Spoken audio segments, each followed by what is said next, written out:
Hi guys, good morning and pranam. I am Geeta. Today I teach you poem number 5 Meera के पद। मीराबाई का जन्म जो है वह सन 1498 ईस्वी में और उनकी मृत्यु यानी निधन 1563 में हुई थी। श्री कृष्ण प्रेम की अनन्य गायिका मीरा का जन्म मेड़ता जिला जोधपुर के निकट कुकड़ी नामक गांव में हुआ था। कहाँ पे हुआ था? कुकड़ी नामक गांव में। कहाँ पर? जो जोधपुर में है, मेड़ता जिला। और राव रतन सिंह राठौर के यहाँ हुआ था। 2 वर्ष की उम्र में उनके दादा दूदाराम उन्हें मेड़ता ले गए क्योंकि मीरा की माँ का देवा अवसान हो गया, यानी कि उनकी माता जब मीराबाई 2 वर्ष की थी तभी में उनकी मम्मी का देहांत हो गया था। दूधाराव स्वयं वैष्णव भक्त थे। वैष्णव भक्त मतलब होता है जो विष्णु की पूजा करें। अपने धर्म में 2 भक्त होते हैं, वैष्णव भक्त और शैशव भक्त। वैष्णव भक्त वो होते हैं जो विष्णु भगवान के सभी रूपों को पूजते हैं, और शैशव जो है शिव शंकर भगवान की पूजा उसमें होती है। जो नॉर्थ इंडिया है वहाँ पर वैष्णव भक्त पाए जाते हैं, और जो साउथ इंडिया है वहाँ पर शैशव भक्त पाए जाते हैं। तो इस वजह से वो वैष्णव भक्त है, तो उनका परिवेश के प्रभाव स्वरूप मीरा बचपन से ही श्री कृष्ण भक्ति की ओर उन्मुख हो गई थी। मतलब कि उनके पिता जब दादाजी वैष्णव भक्त थे तो वो भी श्री कृष्ण के प्रति बचपन से ही उनको श्री कृष्ण के से लगाव था।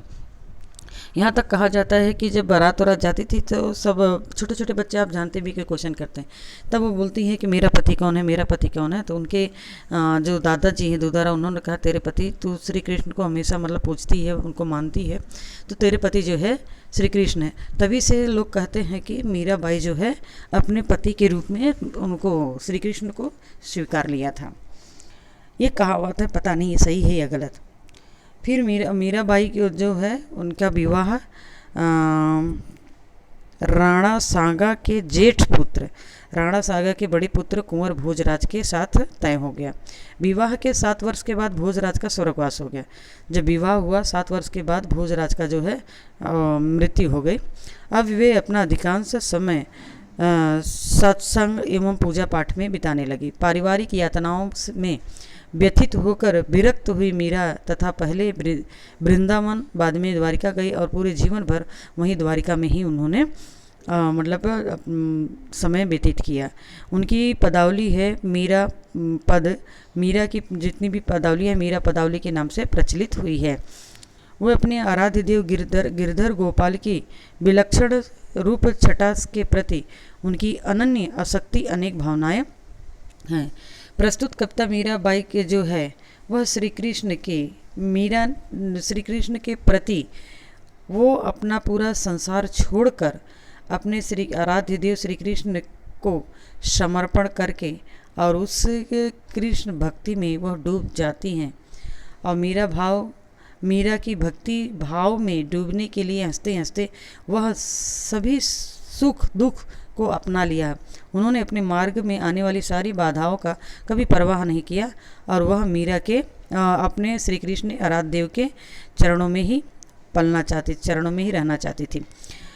पहले पद है यहाँ पर, आप लोग रेडियो में सुनते ही रहते हैं मीरा के पद। मीरा के पद कविता में 3 पदों का संलग्न हुआ है। इसमें पहला जो पद है उसमें आराध्य देव के प्रेम में दीवानी मीरा संसार की लोक लाज छोड़कर साधु संतों के साथ रहकर अपने आराध्य की भक्ति में डूब जाती हैं। इसके लिए उन्होंने हर तरह की कष्ट हंसते हंसते सह लिया है। यहाँ पर प्रस्तुत है कविता। मेरे तो गिरधर गोपाल दूसरो न कोई साधु सकल लोक जोई। भाई छोड़िया बंधु छोड़िया सागर सोई। साधु संग बैठी लोक लाज खोई। भगतन देख राजी हुई जगत देख रोई। असुवन जल सींच प्रेमी बेली बोई। दधी मत घृत काढ़ी दिलियो डारित दही छोई। राणा विष को प्याला भेजो पीऊ मगन होई। अब तो बात फैल गई जग जाने सब कोई। मीरा राम लगन लागी होड़ी सोड़ी। इसमें मीराबाई जो है वह कहती हैं गिरधर मतलब श्री कृष्ण, जिसने गिरवर धारण किया था, गिर यानी पर्वत धारण किया था, उन्हें गोवर्धन भी कहते हैं। सकल मतलब पूरा, लोक मतलब दुनिया, छोड़िया मतलब छोड़ दिया, बंधु मतलब स्वजन, साधु संग मतलब साधुओं के साथ साथ, भक्त मतलब भक्ति, राजी मतलब खुश प्रसन्न, असोन मतलब आंसू, दधी मतलब दही, घृत मतलब घी, छोई मतलब छाछ, पिय मतलब पीकर, जाने मतलब जानते हैं। उन्होंने कहा मेरे तो गिरधर गोपाल दूसरों न कोई। मीराबाई कहती हैं मेरे तो गिरधर गोपाल दूसरों कोई, कहती हैं कि मेरे तो सिर्फ मेरे गिरधर हैं, गिर को धारण करने वाले वह श्री कृष्ण हैं, दूसरा कोई मेरा नहीं है। अपने आराध्य देव श्री कृष्ण की अनन्य भक्ति में डूबी मीरा कहती हैं कि श्री कृष्ण के अलावा मेरा कोई और नहीं है, दूसरा न कोई साधु सकल जोई। बोलते मेरे जीवन में दूसरा कोई है ही नहीं। भाई छोड़िया बंधु छोड़िया, छोड़िया सगा सोई। कहते मैंने भाई सगा बंधु सब लोग, बंधु मतलब दोस्त, मैं सब लोगों को पूरा संसार छोड़ दी हूँ। मेरा भाई साधु संग बैठी बैठी लोक लाज खोई। मैं साधुओं के साथ बैठ कर लोक लज्जा मैंने छोड़ दिया। मैं श्री कृष्ण की भक्ति में डूब कर आनंदित हुई, जबकि संसार की दशा को दुख देखकर मुझे रोना आया। भक्तन देख राजी हुई, जगत देख रोई। मैं तो भक्तों को, जब श्री कृष्ण के मानने वाले, श्री कृष्ण को जानने वाले को जब देखती तो मैं तो एकदम प्रसन्नचित हो जाती थी, लेकिन मैं संसार वालियों को, जब संसार में लिप्त लोगों को देखती थी, संसार लोग जो अपने परिवार के सुख दुख के साथ अपने परिवार के साथ रहना, बोलते हैं कि मैं उन सब को छोड़ दी। मैं अगर साधु संत को देखती हूँ तो मैं एकदम प्रसन्न हो जाती, एकदम राजी हो जाती, एकदम खुश हो जाती, लेकिन मैं जब जगतवासियों को देखती हूँ तो मेरा हृदय जो है रो उठता है। असवन जल सींच सींच प्रेम बेल बोई। यहाँ पे कहती है कि मैंने अपने आंसुओं से श्री कृष्ण के प्रेम रूपी बेल मतलब लता, जो बेल होती है ना, हम अपने प्लांट उगाते भी हैं बेल, तो बोलते हैं मेरे आंसू कैसे हैं, प्रेम की बेल ही है, लता है, को हरा भरा करने के लिए मैंने श्री कृष्ण को भक्ति उसी प्रकार अपनाया। कहती हैं फिर आगे, दधी मत घृत काढ़ी लियो डार दही छोई। मैं जिस तरह से लोग दही को कर्ड को मथ कर उसमें से मक्खन प्राप्त करके घी प्राप्त करते हैं, वैसे ही मैं अपने आप को श्री कृष्ण के प्रेम में अपने आप को मथ डाली हूँ और मैं श्री कृष्ण के प्रेम रूपी घी को प्राप्त कर लिया है। राणा विषय को प्याला भेजो पिए मगन होई। बोलती है राणा उनके देवर थे, बोले राणा ने तो मुझको विष का प्याला भेजा था, लेकिन मैं भी उसको पी लिया और जिसने श्री कृष्ण ने उसको अमृत बना दिया। अब तो बात फैल गई जग जाने सब कोई, मीरा राम लगन लागी होड़ी सो होई। बोलते अब तो दुनिया जान गई है मेरे बारे में, अब तो मुझे तो सिर्फ राम यानी राम रूपी श्री कृष्ण की लगन लग गई है मुझे, अब किसी का मुझे परवाह नहीं है, जो होना होगा वह होता रहे, अब मुझे कुछ किसी का कोई लेना देना नहीं है। अब है दूसरी पंक्ति में मीरा जो है राम रतन यानी कृष्ण राम रूपी जो है रत्न यानी धन को प्राप्त कर लिया है, जिसमें असीम आनंद है, उस आनंद में वो डूब गई हैं। यह रत्न उन्हें सद्गुरु की कृपा से मिला, जो खर्च करने से बढ़ता ही है, इसे कभी चोर चुरा नहीं सकता। सद्गुण की सहायता से भवसागर पार उतरने का आनंद कवित्री के भाव विभोर कर देता है। अब है पायो जी मैंने राम रतन धन पायो जी मैंने राम रतन धन पायो, वस्तु अमोलक दी मेरे सतगुरु कर कृपा प्रणायो, जन्म जन्म की पूजी पाई जग में सवे खोआयो, खर्चे नहीं कोई चोर न लेवे दिन दिन बढ़त सवायो, सत की नाव खेवटिया सतगुण भवसागर तरी आयो, मीरा के प्रभु गिरधर नागर हर के जस गायो। ये राग आता है, ये गाना जो है ना रेडियो पे आता है, मुझे राग नहीं आती, आप लोग ध्यान देना, मेरे सांस की प्रॉब्लम रहती है, यू नो बेटर। अब है शब्द राम रतन मतलब राम रूपी रत्न, अनमोल जिसका कोई मोल ही नहीं है। अपनाए मतलब अपना लिया, खोए मतलब खो दिया, खर्चे मतलब खर्च होना, सवायो मतलब सवाया सवा गुना, पाया जी मैंने राम रतन धन पाया, मीराबाई जो है श्री कृष्ण रूपी रत्न को पा लिया है। उसमें उसकी प्राप्ति से उन्हें असीम आनंद की प्राप्ति हुई है।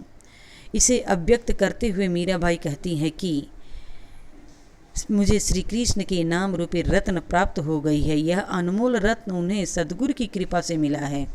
वस्तु अमोलक थी, मेरे सतगुरु कर कृपा अपनाए। मेरे सतगुरु ने मेरे ऊपर कृपा किया और उन्होंने मुझे यह कृपा दिया कि मुझे राम रूपी रत्न, कृष्ण के रूपी रत्न को मुझे प्राप्त करवाया है।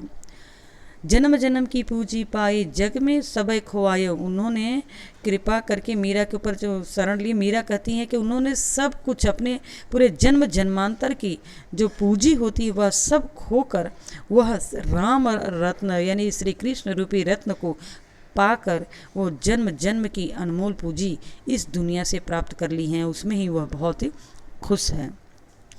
खर्चे नहीं कोई चोर न लेवे, दिन दिन बढ़त सवायो। बोलते हैं उसकी ऐसी मेरे पास धन है, ऐसे रत्न मेरे पास है कि जिसे जितना भी खर्च करो वह बढ़ता ही जाता है, इसे कोई चोर चुरा नहीं सकता है।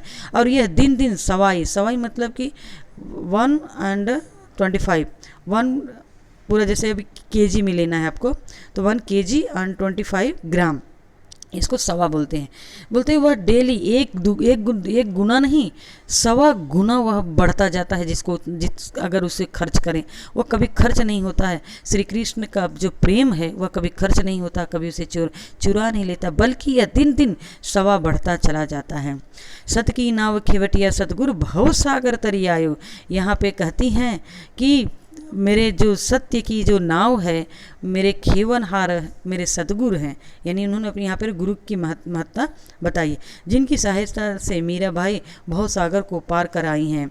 मीरा कहती हैं कि वे बहुत खुश हैं और खुश होकर अपने प्रभु गिरधर नागर के गुण गा रही। मीरा के प्रभु गिरधर नागर हरख ही हरिक जस गायो, मतलब वह अपने मीराबाई अपने प्रेम को पा ली हैं गुरु की सहायता से, इस वजह से वह खूब हरख हैं, यानी बहुत ही प्रसन्न चित्त हैं।